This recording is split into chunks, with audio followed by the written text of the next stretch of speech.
Bismillahirrahmanirrahim. Assalamualaikum warahmatullahi wabarakatuh. Pada kali ini saya akan mempresentasikan hasil dari tugas lifespan proses perkembangan anak.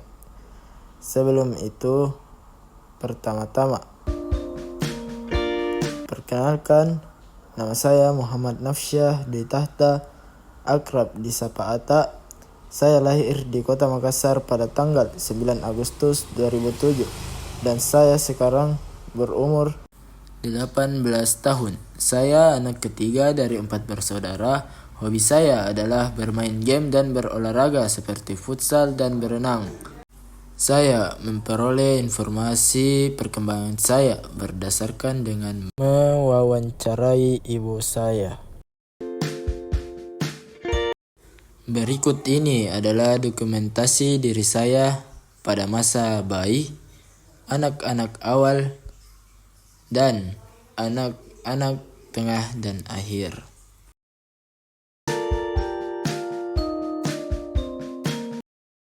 Masa prenatal. Pada masa prenatal, ibu saya mengonsumsi protein, kalori, vitamin, dan mineral yang cukup selama masa kehamilan. Dan ibu saya sering disarankan oleh nenek saya untuk memakan buah-buahan yang cukup dan melarang ibu saya untuk banyak beraktivitas berlebihan agar tidak kelelahan. Proses kelahiran. Saat proses kelahiran pada tanggal 9 Agustus 2007, alhamdulillah ibu saya melahirkan saya di Rumah Sakit Budi Mulia dengan kondisi normal dan berjalan dengan lancar. Dan berat saya pada saat itu sekitar 3 kg dengan panjang sekitar 50 cm.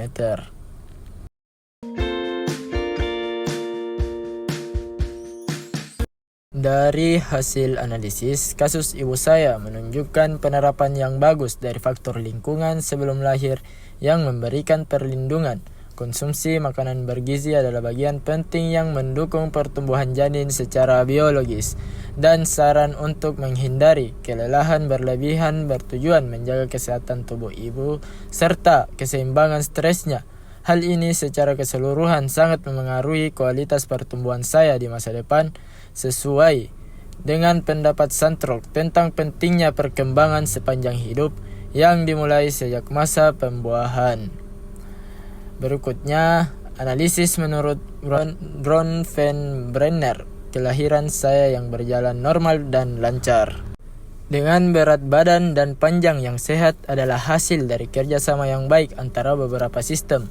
Ini menunjukkan bahwa mikrosistem ibu dan dokter bekerja sama dengan baik, didukung oleh mesosistem, koordinasi perawatan, dan dilindungi oleh ekosistem fasilitas kesehatan yang ada serta mikrosistem.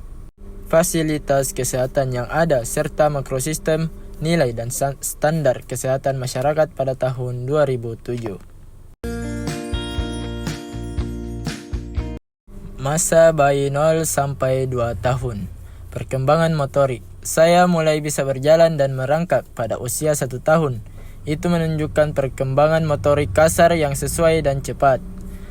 Perkembangan kognitif. Pada usia 1 tahun, saya mulai mencari mainan mobilan yang disembunyikan oleh kakak saya dan terus mencarinya bahwa mainan itu masih ada, walaupun tidak terlihat, sesuai dengan tahap sekunder Piaget. Adapun perkembangan bahasa. Kata pertama saya adalah bibi-bibi, yang artinya itu mobil-mobilan, pada usia 1 tahun, dan mulai menggabungkan 2-3 kata pada usia 2 tahun. Sosial emosional. Saya memiliki kelekatan yang sangat lekat dengan ibu saya. Sehingga ketika ibu saya tidak ada di sekitar saya, maka saya akan menangis. Perkembangan sosial emosional saya ditentukan oleh respon ibu yang konsisten dan sensitif, yang membantu membangun rasa aman dan kepercayaan.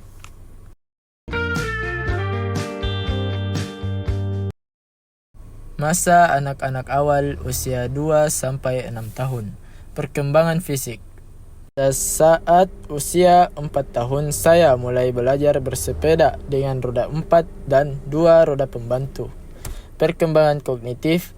Pada usia ini, saya menunjukkan sifat egois yang dimana saya merasa bahwa semua benda-benda itu adalah milik saya dan ketika saya menginginkan sesuatu, saya harus memilikinya. Sosial emosional.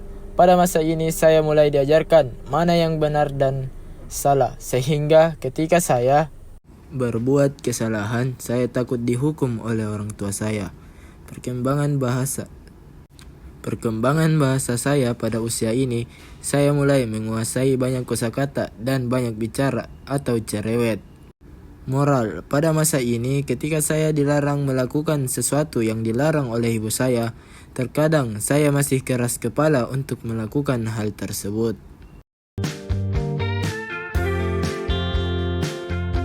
Masa anak tengah dan akhir usia 6-12 tahun. Perkembangan fisik. Pada usia ini tinggi saya mulai bertambah sekitar 6-7 cm dan berat saya juga bertambah sekitar 2-3 kg. Menurut Middle, ini menunjukkan bahwa saya berada dalam kisaran pertumbuhan yang sehat dan normal. Perkembangan kognitif. Saat memasuki usia ini, saya mulai melakukan sesuatu dengan mandiri seperti makan sendiri, membereskan mainan sendiri. Sosial emosional. Pada usia ini, saya mulai banyak belajar dan mencari tahu sesuatu, dan ketika saya masuk 10 besar dari nilai terbaik pada saat SD, saya merasa bangga. Perkembangan bahasa. Pada usia ini, kata ibu saya itu banyak menceritakan tentang keseharian saya di sekolah dan hampir menguasai semua struktur kata bahasa. Perkembangan moral. Pada usia 9-12,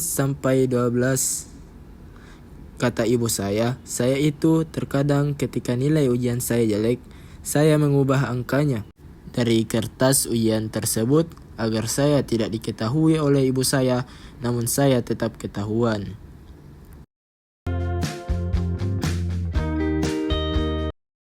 Refleksi diri. Apa yang saya pelajari tentang diri saya? Melihat kembali perjalanan perkembangan saya sejak bayi hingga masa sekolah dasar. Saya menyadari bahwa setiap tahap memiliki peran penting dalam membentuk diri saya sekarang. Pada masa bayi, kemampuan motorik saya berkembang dengan cepat. Saya mulai merangkak dan berjalan pada usia 1 tahun.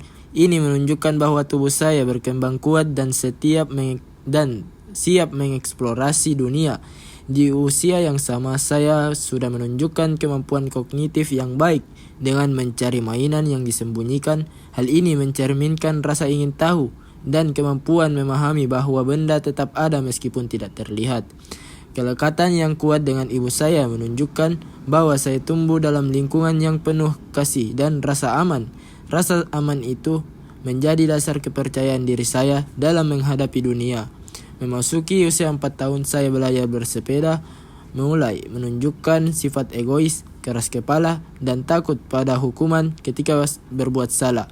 Semua ini adalah bagian normal dari perkembangan sosial emosional anak. Di masa ini pula saya memulai memahami nilai benar atau salah. Meskipun terkadang sulit menerapkannya, ketika kemampuan bahasa saya berkembang pesat, saya menjadi anak yang banyak bicara dan penuh cerita dan penasaran terhadap banyak hal. Pertumbuhan fisik saya pun berada dalam rentang normal dan sehat. Saya mulai mandiri, bangga dengan pencapaian seperti masuk 10 besar di sekolah dan bahkan sempat mencoba menyembunyikan nilai ujian karena takut mengecewakan orang tua. Semua pengalaman itu mengajarkan saya tentang kejujuran, tanggung jawab, serta bagaimana mengelola rasa takut dan tekanan. Melihat kembali semua pengalaman ini, saya sadar bahwa perkembangan saya adalah perjalanan penuh pembelajaran yang membentuk karakter saya saat ini. Rasa ingin tahu, usaha untuk mandiri, keinginan untuk berprestasi, dan hubungan emosional yang kuat dengan keluarga.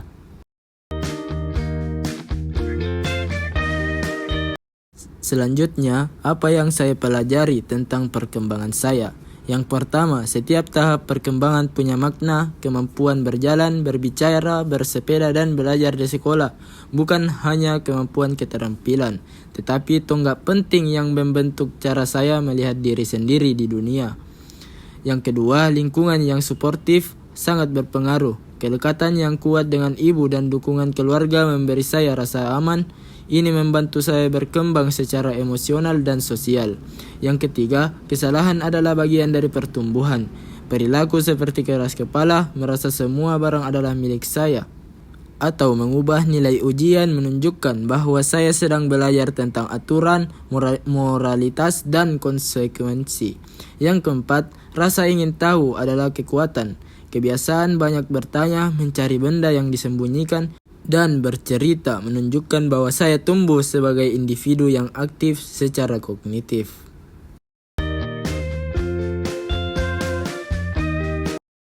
Selanjutnya adalah teori yang bermakna.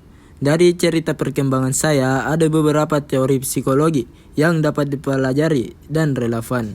Yang pertama adalah teori perkembangan kognitif Piaget. Pencari mainan yang disembunyikan menunjukkan objek permanens sebagian dari tahap sensori motor. Perkembangan bahasa dan kemampuan berpikir di usia 2-7 tahun sesuai dengan masa pre-operational stage, di mana anak cenderung egois dan berpikir simbolik.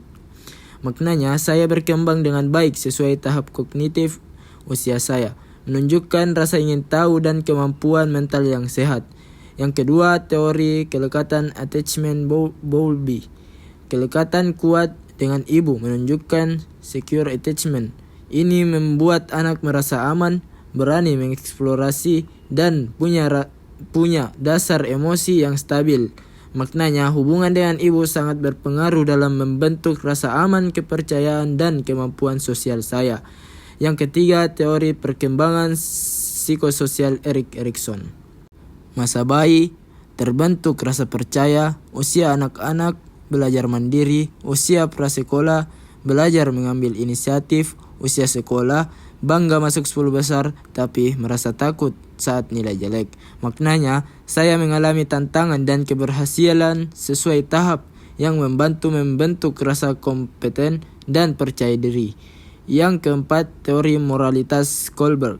Saat mulai diajarkan benar salah dan takut pada hukuman, saya berada di tahap moralitas prakonvensional yang wajar untuk anak usia dini. Maknanya, saya sedang belajar membedakan perilaku baik atau buruk berdasarkan konsekuensinya.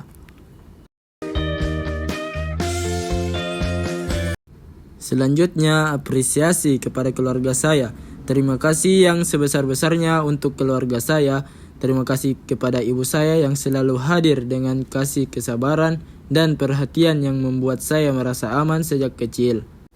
Terima kasih telah menjadi tempat saya bersandar, tempat saya belajar tentang cinta, empati, dan ketulusan. Terima kasih kepada kakak dan anggota keluarga lainnya yang telah menemani, bermain, mengajarkan, dan menjadi bagian dari setiap proses pertumbuhan saya. Semua dukungan, teguran, pelukan, dan kebersamaan yang saya dapatkan membuat saya tumbuh menjadi diri saya yang sekarang. Saya bersyukur karena tanpa keluarga, saya tidak akan menjadi seperti hari ini. Terima kasih karena selalu percaya, mendukung, dan mencintai saya dengan cara kalian masing-masing.